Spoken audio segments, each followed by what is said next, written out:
Hi guys, কি খবর সবার? তো আজকে আমি যাব পুজোতে। তো বিষ্ণু পুজো আছে, তার জন্য আমি যাব। তো আমি পুজোতে যাওয়ার আগে অরেঞ্জের মধ্যে একটা শাড়ি বার করে নিলাম। পরে শাড়িটা রেডি হয়ে গেলাম। পুজোতে এটার ব্লাউজ এটাই হয়, স্লিভলেস হয়। তো আমি তার সাথে স্টল নেব যেহেতু পুজো। তো আমি তার আগে একটা কথা বলি তোমাদেরকে। এই ইয়াররিংটা যেটা দেখতে পাচ্ছ ভিডিওতে, ওটা আমাকে আমার একটা ফ্রেন্ডে দিয়েছে। ও থাকে আসাম। তোমরা যদি কেউ নিতে চাও তো প্লিজ আমাকে কমেন্টে বলতে পারো, বা ফেসবুক ইনস্টাতে আমার সাথে কানেক্ট করতে পারো। ও নগাং হয়, আর ওর ডেলিভারি ফ্রি হবে। তো তা আজকে যাব বলে জন্য ভাবলাম ওর দেওয়া গিফটটাই পরি।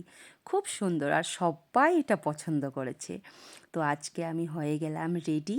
আর এটা দেখতেই পাচ্ছ আমার ফাইনাল লুক। যেহেতু স্লিভলেস ব্লাউজ, তার জন্য আমি নিয়ে নিয়েছি একটা স্টল। আর স্টল নিলে প্রবলেম নেই, কারণ আমাদের এখানে ঠান্ডা। তো আমার ফাইনাল লুকটা আজকে কেমন লাগলো আমাকে কমেন্টে জানিও। দেখা হবে পরের ব্লগে। Bye bye.